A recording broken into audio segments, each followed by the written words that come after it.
ヒューって言って。いや、今結構いやらしいな。浜川さん練習されました。よろしくお願いします。なんか浜川さんに卓球教えてみたとか、なんかもうディープな話ばっかりしてるんで、今回ちょっともう技術の方を教えてもらおうかなと思います。で、ペンシェイクっていうことで、ちょっと違いはあれども、やっぱりここは浜川さんの代名詞である YG サーブをペンバージョンに直してもらって、やっぱりどうしても違いが出てくると思うんで、そこに対してなんかいろいろまずちょっとやってもらって、あ、こんな感じか、ちょっとここら辺違うなっていうところをちょっと言葉にしてもらってやりたいなと思います。出せるかな。はい、サーブミスは全然やったことないんだよね。サーブミスは全然許容範囲です。はい。というわけでよろしくお願いします。お願いします。私の動画は自分自身が経験、勉強、研究してきたこと、卓球上級者の表面上見えてこない感覚や視点を分かりやすく伝え、効率よく上達できるコンテンツをお届けします。ちょっと出せるかな。とりあえず中ペンの気持ちですみません、前だけでまずやった方が分かりやすいと思うんで。あ、でももう素振りしてわかるけど、はい、僕持ち方が、持ち方こはいう持つから、はい、ここの感じで押さえてて、はい、こここのブレーキがいい意味で効いてたのが、ペンに持った瞬間にないブレーキなし。ブレーキがないんで、アクセル踏めたらじゃあいけんじゃないですか、もしかしたら。いや多分そのままあそのままいっちゃうから、いっちゃう可能性が。サーブミス全然してもらって。わかりました。思ったより最初から出すか。でも全然切れる。キレは感じですけど。でもその当たる瞬間だけスピード出して、その後結構止まるんですよね、僕。シェイクの場合だったらクッて止まるんですよ。ただペンだったら流れちゃう。ぬるんって流れちゃう。でも流れちゃうけど別に流れるからダメってわけでもなさそう。なさそう。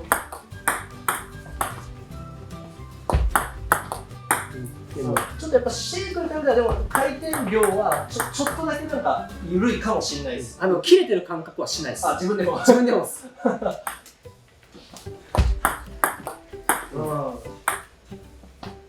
ボトーンとかっていう感じではないですね。なんかちょっと合わせれる。そう、なんかやっぱ抜けちゃうんですよね。結構じゃあブレーキ大事なんですね。ギュッっていう。ギュッっていうブレーキが大事ですね。最後ね、ボールにしっかり力が加わってない。切れてなくはないけど、そうですね。そこら辺のボールより全然切れますよね。でも多分シェイクとは比べ物なんだ。ちょっと浜川 YG の威力が少し弱まって。でも回転量ではちょっと勝負できなそうな感じですかね。でも安定感は出そう。やっぱその分、やっぱシェイクよりも、今これだいぶ回転量が落ちちゃってはいるんですけど、でもちょっと分かりづらいかも。そう、だから今下と横が手首の可動域がやっぱ広いんで、でそのシェイクだったら、やっぱここが中心で固めるのが、ペンは本当にもうここが手首が中心でここで回せるんで、だからちょって当てたりとか、ちょっと下回転と、そっちの方が嫌ですわ。そう、なんかもうなんか手でないでちょろっとこうやってしてなんかちょろってやられたら、ちょろっとしといたら、なんかいろんな回転出せそうな気がする。いや、なんかやっぱりこっちもいろんな人のサーブ見て、ちょろこんぐらいかなと思ったら、あれピンっていう。思ったよりってなる。思ったよりサーブ。思ったよりですわ。ブチって言って、シタって割れた状態で、それで乗せても落ちるっていうよりも、どれぐらいやろうみたいな感じの。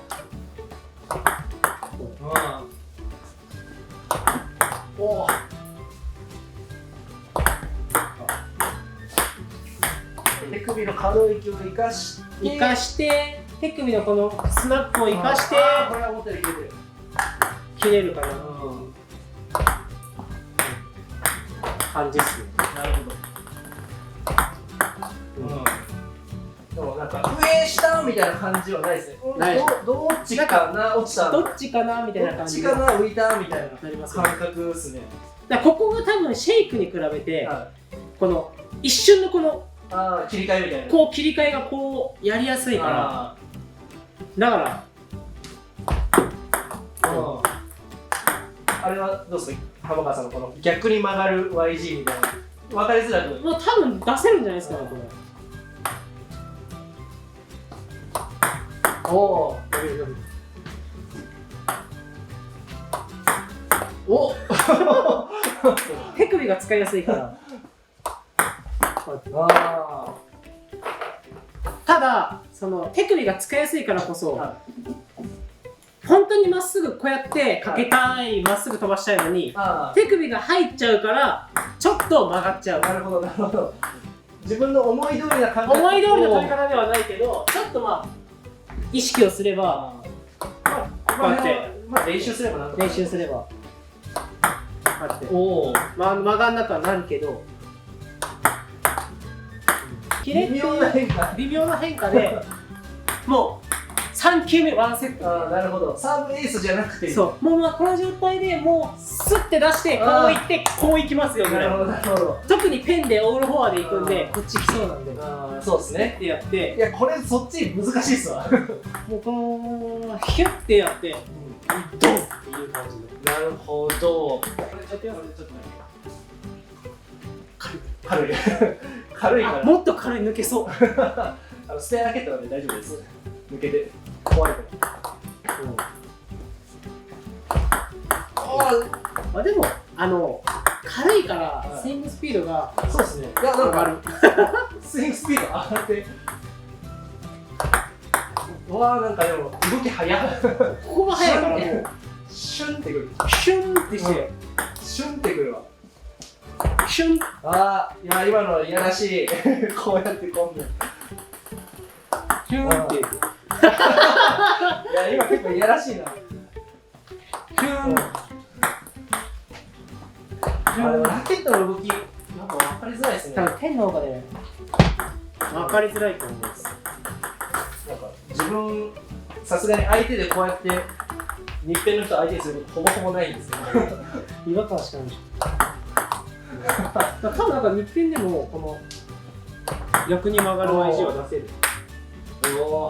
なんか浜川さん的にまずこう持ち方もう一回からちょっと、注意点というかここは違うなちょっと注意した方がいいよっていうところをちょっと言ってもらったら持ち方というかそうですね。まず持ち方が力の入れ方の状態で、やっぱりブレーキを僕の場合はかけてたんで、だからもしペンで YG サーブを出すときは、やっぱり手首が使いやすいので多分シェイクよりも横に流れやすいんで、まずは後ろから前ですねに触れるように、後ろから前、手首で後ろから前に触れるようにやってもらうのと、まずはそうですね。あとは手首が逆にシナリオを使えるからこそ、もう最初は別にじゃあそしたら当たった瞬間に流れちゃってもいいんで、でもまずはしっかり当てること、しっかり回転をかけれるようにこする。でその時力入れる時に僕がやって思ったのは、特に日本もそうなんですけど、親指で最後力を入れてあげて後ろから前に飛ばす。シェイクの時は逆にこう投げる瞬間に人差し指でブレーキかけてたんですけど、逆に親指でペンの場合は力入れてあげたらその分スイングスピードが速くなるんで、こうそうです進むと当たる瞬間に親指で押すような感じですね。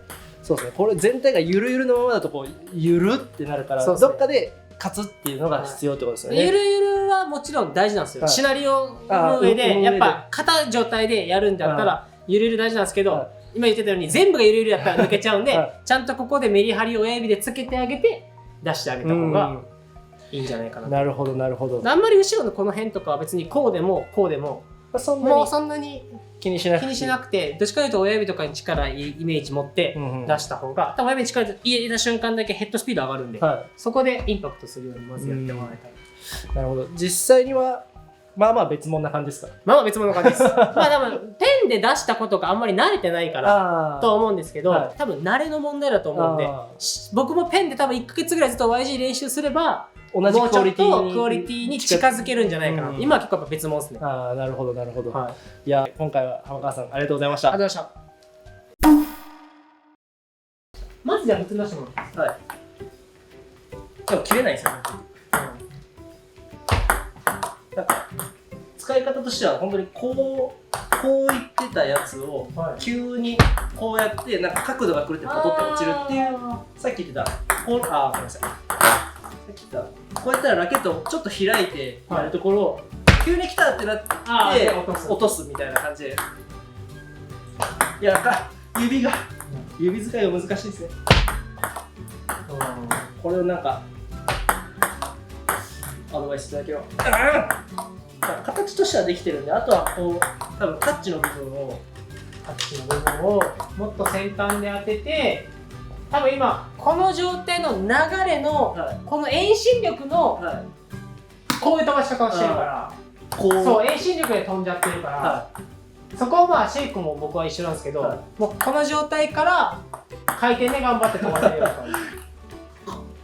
だから軌道としてはそうですから、あんまりパトンっていう今結構シャーさんのサーブってもうっていうスピードじゃないですか。じゃなくてこういうイメージで最初やってもらった方が感覚はこれか、これだよね。そうまあでもここっすね、ここからですね。そうこれですよね。でそれも今体ごとこう上がっちゃったらボール難しいんで、手上げるんですけど体重をペッて下げた方が力は加わるんです。なるほど。こう。そうですね。簡単なとこから。そうです。でそれが今体が横に向いてこう振ってるんでこう回っていくんで、ちょっと体開いてもらって、ダブルスのサーブ構え方、ダブルスサーブ出す時の足のスタンスあるじゃないですか。その構え方で練習した方がいいです。そしたらボールラケット後ろから前に出せるようになるんです。そしたらボールが前に飛んでくる。なるほど。これはでもやっぱ物にするのはやっぱりそんな簡単にできるもんじゃないからね。そもそも。でも切れてるです。絶対さっきより切れてます。そうですね。感覚としてはこれでいいんだよ。これでいいです。あとはだから日ペンでも出せないことはない。中ペンでも出せないことはない。もうあとは入れるだけだけど、入れる感覚がない。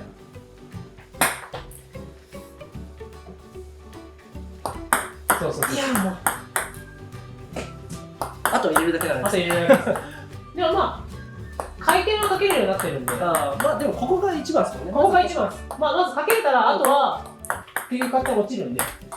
このスピンを確保するのがまず最初難しいですね。絶対もう最初でも必須条件です。まず回転をかける感覚をつかめば、それこそペンでもシェイクでも一緒なんですけど、届かなかったらトスを上げて、トスを高く上げてやったらその分飛距離届くし。なるほど。飛ばし方はいろいろあるってことですね。飛ばし方いろいろあるんです。回転かけ方は一緒です。はい。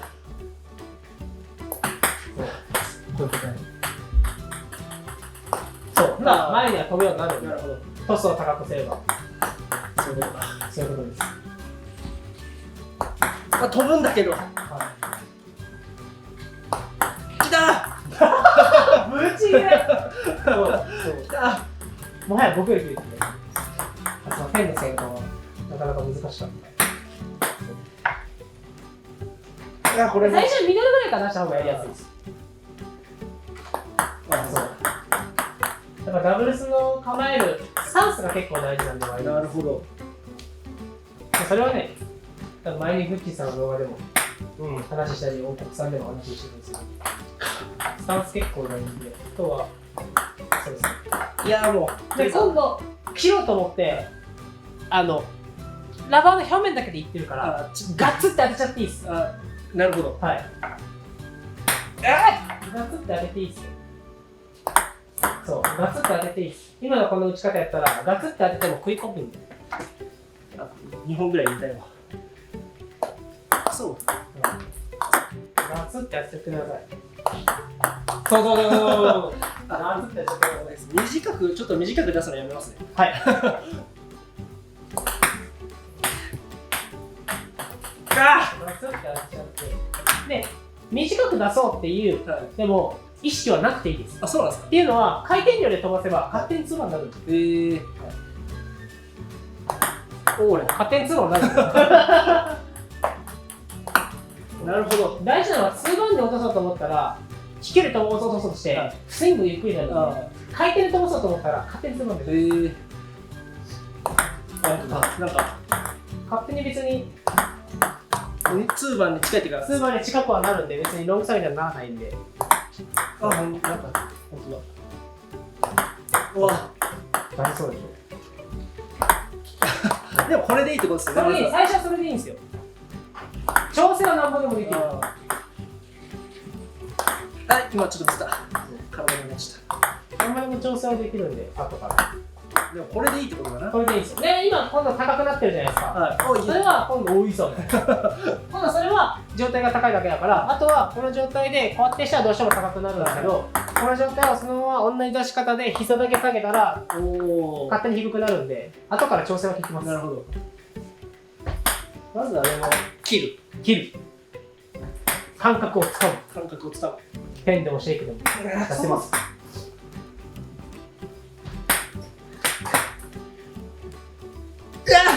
で、空振りの多い原因はすれ違いなんですよ。自分が投げてスイングはこっちに振るから、こういうすれ違いなんで、できたらまっすぐ投げて自分が当たりに行った方がいいです。そう。そしたら空振り減ります。だから Y 字だからこう。そうです。まっすぐ投げて自分が当たりに行けば空振りは減ります。なるほど。いや、全然教えてください。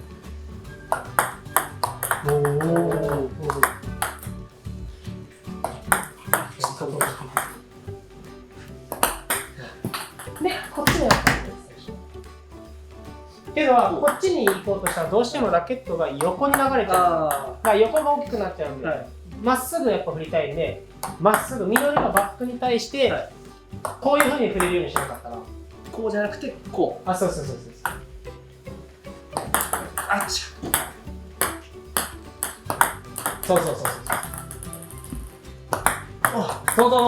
よし。とりあえずでも大事なからクリアして回転をかける。ガツって当てちゃえば、すれ違いが起きてます。そう。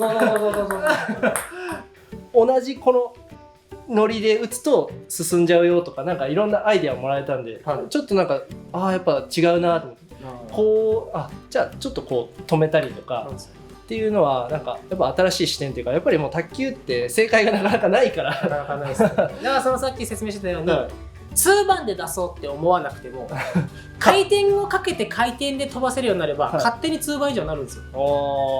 だから2番で落とそうと思ったらどうしてもこう音入れに行ったりとか、どうしてもここでやっぱり調整する方が多いんで、そこを2番出す時に回転量で調整するよりも、多分当たりとかこのスイングスピードで飛距離を落とす方が簡単なんですよね。なるほど。いや、それも前回の木べらで見てほしいですけど、僕もこのラケットのこれでコントロールするからどうしてもこれで長さ調整しようとするけど、浜川さんラバーの回転で飛距離を調整できるっていうところで、多分回転っていうかラバーを使って、回転で飛距離をコントロールした方が多分このトップ層というか、そういったところで使える技術は多いんじゃないかなと。多いですね。だからトップ層の、例えば2番出るか出ないかの質って回転量ただ落としてる2番じゃなくて質高い2番なんですよ。いや結局だからその回転量で多分、コントロールしてるんですよ。なるほど。いや、また新しいです。質高い2番。質高い2番。またその話後で聞きたいと思います。質高い2番。だからそれこそ動画でバズった上田のストップみたいな感じで、ストップマジ異次元ですから。回転で止めてる。ストップさんが打てへんねん。あれ打てへんし、こうやって入れに行っても出るんすよ。回転量入れすぎて。いやー、難しいぜ。やったことないからかな。質高い。おー、だいぶ掴んでる。親指で。じゃあこれ長い差を出すときはどういうことなんですか？もう長い差を出すときはもう本当に多分ちょっとだけラケットを使ってあげるわけではない、感覚的には。感覚的にはラケット使います。ロングサーブ。そのスピン、このスピンかかったのにちょっとだけラケットを加えてあげる。逆にスピンかけないです。もう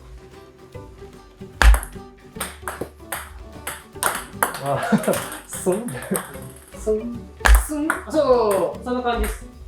こっちラケットの使う分は多分自分そんなにここう気にならないというか、は多分この短くてこういうのが多分下手くそっすよ。短くて収まらないです。だからそれを安定して同じ頑張って今やったら多分その切り方とかでもこういう薄く当てるときと多分こういうときとで多分ちょっと誤差があるんですよ。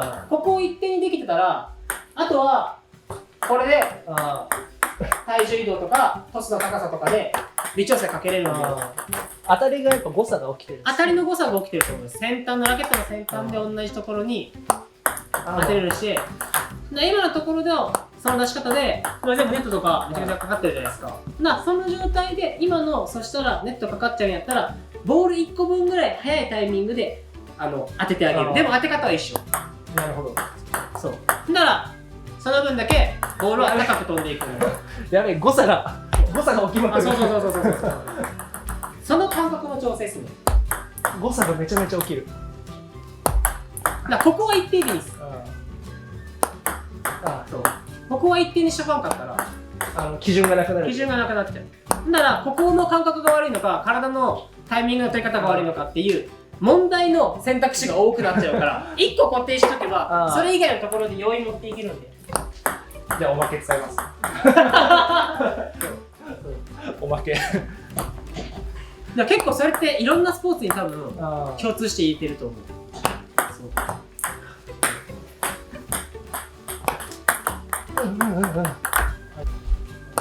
やばい、インパクトを変えたらあかんない。インパクト変えたらあかんです。インパクトは常に強く。常に一緒。そうもう回転量はもう大事なんで。あとはトスの高さとかタイミングの取り方とか体を体重下げた瞬間にはそう高かけたりなってやっぱ飛んでいくんだ。なるほど。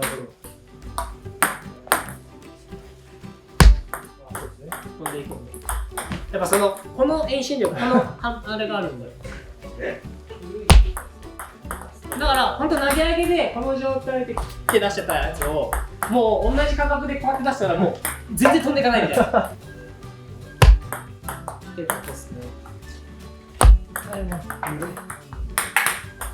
いやでサーブでまず一緒にできなかったらサーブが唯一一緒にできなかったら結局だって無回転のボールに対して同じ回転かけるだけやからそれ以外の感覚で相手の回転ありきで回転かける方がよっぽど難しいんです。ワードの共通性というのはそういうことなのかこのエネルギーないやつにかけるっていうのがある意味その難しさはあるんですか。まあその難しさはあるんですけど出発は一緒なんでそれ以外の技術って相手の横回転下回転上回転に対してのかけ方なんで、ご視聴ありがとうございました。チャンネル登録よろしくお願いします。優秀な指導者や卓球上級者の視点、感覚を分かりやすく伝え、教え上手な人を増やす活動に取り組んでいます。ご声援よろしくお願いします。